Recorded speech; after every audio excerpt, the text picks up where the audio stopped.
नमस्कार दोस्तों। आज हम लोग देखेंगे कि पाइथन में एफ स्ट्रिंग्स क्या होते हैं। आपने इसको पहले भी यूज़ किया है पाइथन में। अगर आपने पाइथन पहले पढ़ा हो या पाइथन के कोड पहले देखे हो तो आपने एक फंक्शन पढ़ा होगा जिसका नाम है फॉर्मेट, जो यूज़ होता है स्ट्रिंग को फॉर्मेट करने के लिए। लेकिन अगर आप पाइथन 3.6 ऑनवर्ड्स पे काम कर चुके हैं या थोड़ा इंट्रोडक्शन है उसके बारे में, तो आपको पता ही होगा कि एक नए तरह के लिखने का स्टाइल आ गया जिसका नाम है एफ स्ट्रिंग। एफ स्ट्रिंग से आपका काम आसान कर दिया है पाइथन के डेवलपर्स ने। अब हमें फॉर्मेट फंक्शन डायरेक्ट अलग से यूज़ करने की ज़रूरत नहीं है। हम उसको स्ट्रिंग के अंदर ही यूज़ कर सकते हैं और मैनिपुलेट कर सकते हैं। कुछ एग्जांपल्स हम लोग देखेंगे। ये बहुत लंबा वीडियो नहीं होना चाहिए। इन एग्जांपल्स में मैं दिखाऊंगा कैसे अलग अलग तरीके से आप एफ स्ट्रिंग का यूज़ कर सकते हैं, which is a much better way of concatenating और क्रिएटिंग अ स्ट्रिंग। तो जैसा कि आप मेरे स्क्रीन पे देख ही रहे होंगे कि मैंने 3 वेरिएबल दे रखे हैं जिनका नाम है बिल्डिंग नेम, प्लेस बिल्ड और ईयर बिल्ड। अब मुझे उसका आउटपुट देना है स्क्रीन के ऊपर। क्या लिखना है मुझे? 76 मंजिल विच stands eight Lucknow was build around 1780। तो इसको लिखने के लिए जो फॉर्मेट का स्टाइल था पहले, वो कुछ ऐसे था। यहाँ पे आप प्लेस होल्डर्स मैंने डाल दिए हैं और इधर मैं वेरिएबल्स डालूंगा। पहला वेरिएबल जो मुझे चाहिए बिल्डिंग नेम, उसके बाद चाहिए मुझे प्लेस बिल्ड और उसके बाद मुझे चाहिए ईयर बिल्ड। ठीक। और उसके बाद उसको मैंने स्क्रीन के ऊपर प्रिंट करवा दिया। Pretty straight forward. अब इसको अगर मैं रन करूंगा तो आप देखेंगे क्या आउटपुट आएगा। तो ये आपका आउटपुट आ गया। नाउ इसको अगर हमें सही करना है तो क्या करेंगे, या इसको अगर हमें एफ स्ट्रिंग फॉर्मेट में लिखना है तो कैसे लिखेंगे। ये हमारा एफ स्ट्रिंग फॉर्मेट है जो मैंने अभी स्क्रीन के ऊपर लिखा। इसको पहले मैं कमेंट आउट कर देता हूँ। अब देखिए मैं कह रहा हूँ screen output equals to f लगाया है बताने के लिए एफ स्ट्रिंग, और यहाँ पे फॉर्मेट लिखने की जरूरत नहीं है। जो प्लेस होल्डर है वहाँ पे डायरेक्टली मैं वेरिएबल लिख सकता हूँ। तो वेरिएबल मेरा क्या हो गया? Building name. दूसरा वेरिएबल हो गया प्लेस बिल्ड और तीसरा वेरिएबल हो गया ईयर बिल्ड।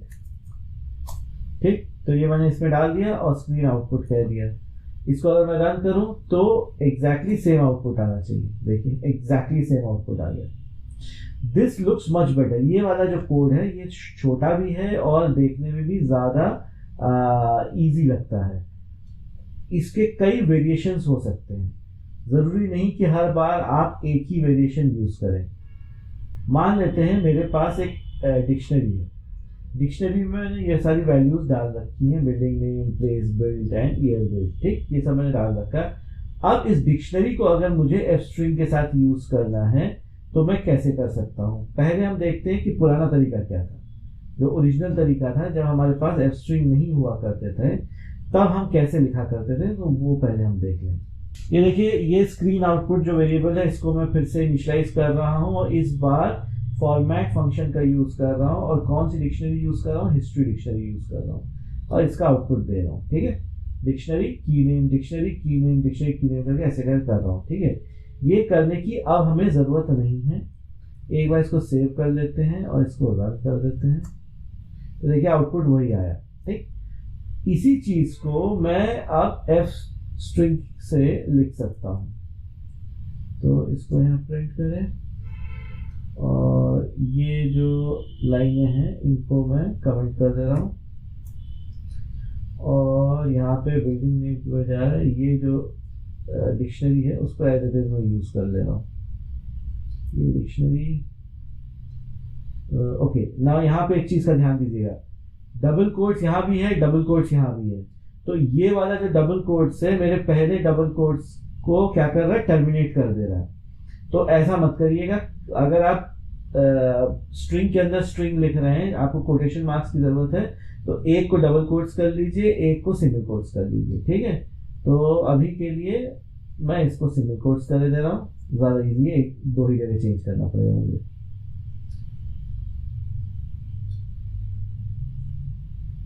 ठीक, सिंगल कोट्स हो गया। Now as I was saying कि इसको कॉपी कर लेते हैं यहाँ से और इसको कॉपी कर लेते हैं, इसको सेव कर लेते हैं और अब इसको रन करते देखिए चलता है कि नहीं। देखिए वही आउटपुट फिर से आ गया यूजिंग डिक्शनरीज, करेक्ट। तो एफ स्ट्रिंग से आपका कोड ज्यादा स्ट्रीमलाइन हो जाता है। ये आप काम पहले भी करते थे, फॉर्मेट का यूज करके, कॉन्कैटिनेशन का यूज करके आप पहले भी करते थे, लेकिन f string is much more simpler to use and much more easier to understand, ठीक। तो इसलिए आप एफ स्ट्रिंग का ही यूज करें तो बेहतर है अगर आप 3.6 ऑनवर्ड से काम कर रहे हैं। तो एफ स्ट्रिंग का एक और फायदा होता है कि आप इसमें कैलकुलेशंस भी कर सकते हैं। जरूरी नहीं कि आप वेरिएबल ही डालें, इसमें आप एक्सप्रेशन भी डाल सकते हैं। एग्जाम्पल के तौर पर ये देखते हैं, ये वाला कोड देखते हैं। मैं 2 की टेबल प्रिंट करवाना चाहता हूँ, अभी पूरा नहीं करवा रहा हूँ। 2 के टेबल्स में मैंने 2 ही लाइनें प्रिंट करवाई हैं, 2 times 1 and 2 times 2। तो अभी 2 times 1 and 2 times 2 है, तो यहाँ पे जरूरी नहीं है कि आप हमेशा वेरिएबल ही डालें। अगर आप चाहें तो ये भी डाल सकते हैं। This is also correct, expression वो सॉल्व कर देगा। इसको रन करते हैं और ये देखिए आउटपुट क्या है, 2 times 1 is 2, 2 times 2 is 4। Obviously ये लिखने का तरीका बिल्कुल गलत है, इन द सेंस ये लॉजिक बिल्कुल गलत है कि आप 10 बार इसको प्रिंट करवाएंगे, जी नहीं। तो इसको क्या कर सकते हैं हम लोग, लूप में डाल सकते हैं। तो चलिए इसको लूप में डालते हैं, पहले इसको कमेंट कर देते हैं। ये देखिए ये एक और तरीका है, सेम टेबल को प्रिंट करना है और लूप के अंदर मैंने इनपुट करवा लिया नंबर जो आपको चाहिए। अभी 2 हो सकता है, 3 हो सकता है, 4 हो सकता है, कुछ भी हो सकता है। फिर मैंने एक लूप चला लिया 1 to 10 का, और यहाँ पे मैं प्रिंट करूंगा कि किससे क्या मल्टीप्लाई होके क्या आउटपुट आ रहा है। तो नंबर हमारा क्या है, टेबल नम, तो यहाँ मैंने डाल दिया टेबल नम। टाइम्स हमारा क्या है, आई, तो यहाँ डाल दिया हमने आई। और आउटपुट जो हमें चाहिए, जो एक्सप्रेशन हमें चाहिए वो क्या चाहिए, टेबल नम इंटू आई, ये हमने डाल दिया। इसको सेव किया।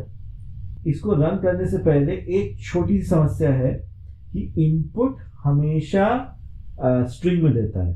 तो इससे पहले कि ये स्ट्रिंग में आपका टेबल नंबर भी आपका स्ट्रिंग हो जाए, इसको इंटीजर में कन्वर्ट कर दीजिए। सेव करिए और इसको अब रन करते हैं। नंबर हमने दे दिया 4 और ये देखिए 4 का टेबल प्रिंट हो गया। ऑलराइट, 4 का इसने टेबल उठा के प्रिंट कर दिया। 4 1 4 4 2 8 एंड सो फोर।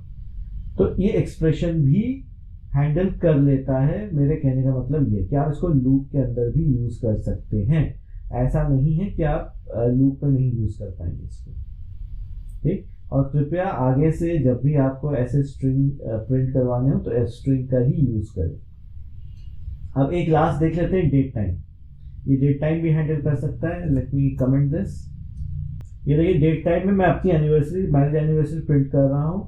तो डेट टाइम का आप जानते हैं इंपोर्ट करना पड़ता है, और ये मैंने डेट, मंथ और ईयर ईयर मंथ और डेट डाल दिया है, और इसको मैं अब यहाँ पे प्रिंट करवा दूंगा। Simple as that. तो मैं लिख दूंगा यहाँ एनिवर्सरी। इसको सेव करिए और इसको एक बार रन कर देते हैं। See this? तो मैं प्रिंट कराना भूल गया।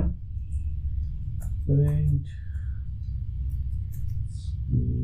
Output save run. तो my marriage anniversary falls on this and that. अब ये देखिए ये डिफॉल्ट फॉर्मेट पे डाल रहा है। अगर आपको फॉर्मेट्स के बारे में जानना हो तो इस जगह पे, इस डॉक्यूमेंटेशन पे, जो पाइथन का अपना डॉक्यूमेंटेशन है, उस पे जाके strf टाइम का जो सिंटैक्स है उसको चेक करिएगा। उसमें आपको डेट टाइम फॉर्मेटिंग के जो सीक्वेंस हैं, एस्केप सीक्वेंस या कैरेक्टर्स कह लीजिए, वो मिल जाएंगे। चलिए इसको एक बार चेक कर लेते हैं कि कहाँ आपको देखना है। ये देखिए मैं उस डॉक्यूमेंटेशन पे उसी पेज पे हूँ।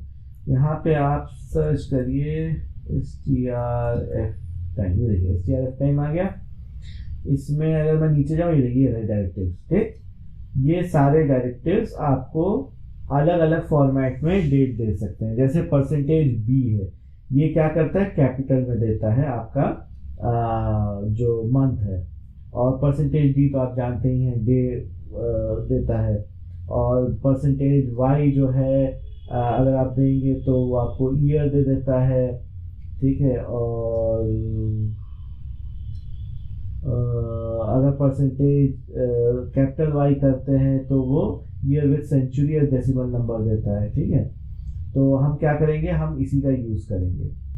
तो एनिवर्सरी के आगे लगाइए कोलन, और उसके बाद आप लिख सकते हैं ब्रैकेट में percentage b, percentage d, comma percentage y, ठीक है। ये हमने दे दिया, इसको सेव कर दिया और इसको हमने रन कर दिया। ये देखिए कैसे प्रिंट हुआ, जनवरी 1, 2019। तो इस तरह से आप डेट टाइम को भी फॉर्मेट कर सकते हैं, या उसका जो लिखने का तरीका है उसको चेंज कर सकते हैं बेस्ड ऑन डायरेक्टिव्स। उन डायरेक्टिव्स के लिए यहाँ पे जाइएगा और आपको वहाँ पे डॉक्यूमेंटेशन में वो डायरेक्टिव्स मिल जाएंगे। अनफॉर्चुनेटली मुझे तो याद नहीं रहते, अगर आप याद रख सकें तो बहुत अच्छी बात है। This was a very short video about F strings. अगर आपको पसंद आया वीडियो तो लाइक करिए, शेयर करिए और सब्सक्राइब करिए। क्या और वीडियोस आपको देखने हैं, किस सब्जेक्ट के बारे में देखने हैं, let me know and I will try to create those videos for you. या I hope you have a nice day and advance में happy new year. Bye bye.